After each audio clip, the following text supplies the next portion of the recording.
to discuss about the very concept of megasporogenesis.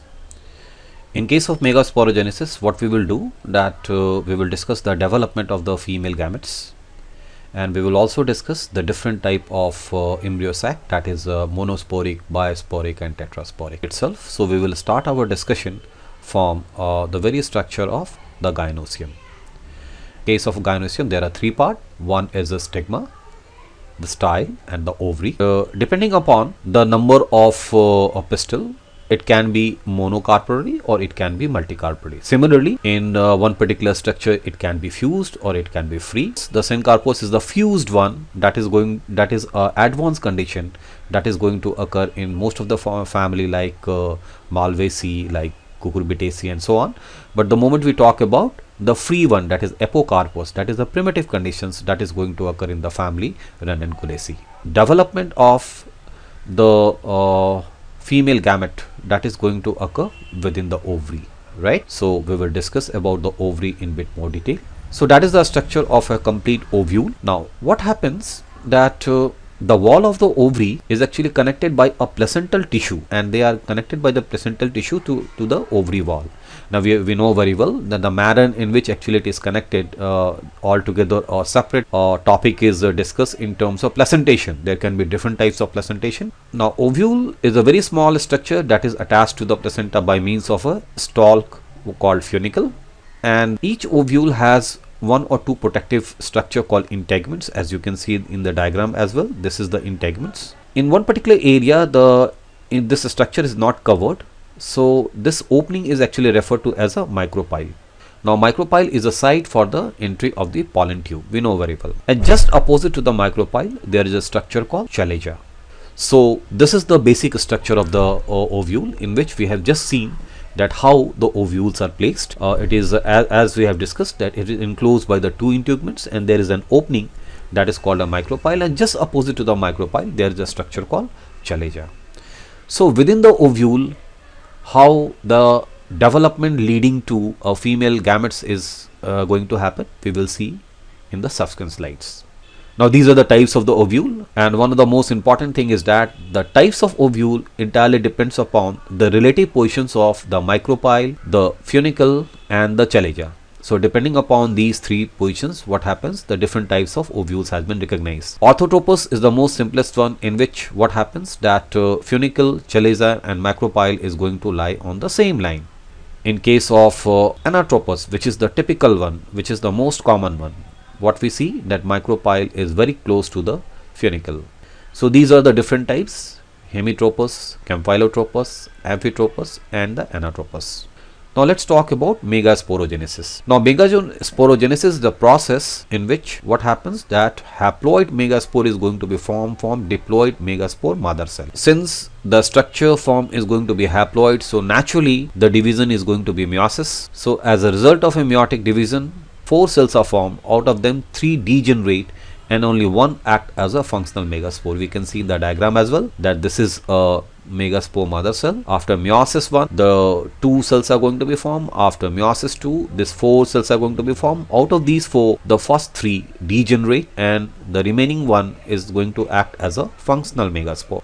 Now we can see there that altogether there are 2 sequential steps. One, what we have seen that we have started the development for megaspore mother cell. So from megaspore mother cell, megaspores are formed. So this particular process is actually called as a sporogenesis or megasporogenesis. Now from megaspore, we will see the development of female gametophyte, that is a embryo sac. The formation of a embryo sac from megaspore is actually referred to as a megagametogenesis. So these are two separate processes which occur in continuations. In case of gametogenesis, what happens that megaspore undergoes 3 consecutive mitotic division, and as a result 8 nucleate and 7 celled structure is formed. How they are formed, we will just see. So first of all, what happens that megaspore at the micropylar end undergoes 3 consecutive mitotic division. As a result of 3 mitotic division, 8 nuclei is going to be formed. Now these 8 nuclei actually migrate into a group of 4 nuclei, as we can see in the diagram. So this actually consists of the first 4 group, and this is the another 4 group. So these are divided into 4 group and they migrate to the 2 respective poles. After the migration, then one cell from each group migrate to the center one. For instance, in this particular diagram, we can see there this cell as well as this cell. Both of them migrate to the center one. Once they migrate to the center one, they combine together and they form a polar nuclei. The important thing is that this migration is followed by the formation of a cell wall, because earlier whatever division we have seen, those division were the nuclear division. But here the nuclear division is going to be followed by the wall formation. So this is the stage that where wall appears. The three nuclei at the micropylar end, we are talking about this eventually develop into chalaza, and the another group of three that is at the micropylar end, that is going to develop into egg apparatus. The complete embryo sac is a 7-celled but 8 nucleate structure. Now this egg apparatus is actually consists of two cells. One is synergid cell and second is the egg cell. If you talk about egg apparatus, then we know very well that egg apparatus consists of two parts. One is synergid cell and second is egg cell. Now this synergid cell is very rich in endoplasmic reticulum.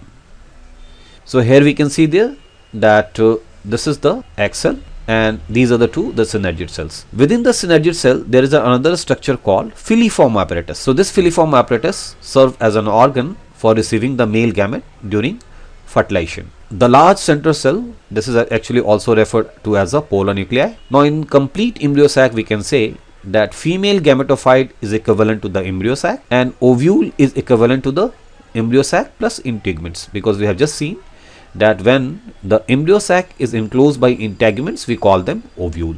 So let's talk about the types of the embryo sac. The moment we talk about the types of the embryo sac, it entirely depends upon that what is the total number of megaspore is participating in the formation of the embryo sac. We have just seen that in a typical case, what happens that after meiotic division, one megaspore participate in the development of the complete 7-cell 8-nucleate embryo sac. But there are certain cases in which instead of one megaspore cell or megaspore nuclei, the two megaspore participate in the process of development of the embryo sac. When the two megaspore participate, we call them bisporic. Similarly, there are certain cases in which instead of two, there are the 4 megaspore nuclei participate in the formation of embryo sac. Then in that case, we call them tetrasporic. So altogether, there are 3 possible cases as far as the types of the embryo sac is concerned. So it entirely depends upon it entirely depends upon the basis of the participating megaspore nuclei. So just have a look that how it develops. In case of a monosporic, what happens? Only one megaspore participate in the development of an embryo sac, and this is called as a polygonum type. Whereas in case of bisporic, the 2 megaspore nuclei participate. Now there are 2 possible cases. We can see there we have started with a megaspore mother cell. It undergoes meiotic division, then 2 nuclei is formed. It undergoes meiotic 2, then 4 nuclei is going to form, and we know very well out of these 4, the 3 degenerate, only 1 megaspore survive. So these megaspore nuclei undergoes 3 consecutive mitotic division. So this was division number 1. So this is 2 and this is the division number 3. So eventually 8 nuclei is going to be formed in this case. So it developed into a 7-celled 8-nucleate structure. So this is a typical polygonum type monosporic embryo sac. However, there are some cases in which the sequence of development remains same up till the 2 mitotic division. So in those cases, what happens? That the 3rd mitotic nuclear division doesn't occur. So in that case, 4-nucleate monosporic embryo sac is also formed, and that is a typical case of oinothera type. So it is also referred to as a oinothera type. So in case of monosporic, there are 2 possible cases. One is the polygonum type and second is the oinothera type. So in case of polygonum type, it will be 8 nucleate, but in case of oinothera type, it is going to be 4 nucleate. In case of bisporic, what happens? That it is the 2 megaspore nuclei that will be participating in the development of the embryo sac. That is typically known as allium type. Now we can see there that again we have started with a megaspore mother cell. As a result of first meiotic division, 2 nuclei is going to be formed, but in the second division, what happens? That the first cell actually degenerates. So here this particular cell is actually degenerating. So once it is degenerating, it means that this cell is lost and ultimately the lower cell is going to divide by 2. So as a result, this 2 megaspore nuclei is going to be formed. Now since this 2 megaspore nuclei is participating in the development of the embryo sac, we call them bisporic. So 2 will in the division number 3 is going to form 4, in the division number 4 it is going to form 8. So eventually the same 7-celled 8 nucleate structure is going to be formed, but it is pretty clear that the difference lies in terms of participation of the megaspore nuclei. Similarly, when we talk about the tetrasporic, in case of tetrasporic, what happens that the all 4 megaspore nuclei participate in the development of the embryo sac, and that is actually called as a fritillaria type. So we can see there, this is a megaspore mother cell. Now as a result of division 1, what happened that the 2 nuclei is formed. In the division 2, there is a 4 nuclei is formed. So none of the nuclei in this particular case is going to be degenerated. So all the 4 nuclei is participating in the development of embryo sac. So in gametogenesis, what we see that this 4 eventually form 8 nucleate 7-celled structure, that is the typical embryo sac structure. So in case of tetrasporic, there could be another case that even more than 8, even 16 or 32 nucleate structure can also be formed. So there are some cases in which embryo sac has a altogether either 32 or 64 nucleate structure is there. So that is a case of tetrasporic embryo sac. So send your queries and we will be happy to share some of more upcoming videos with you. Thank you.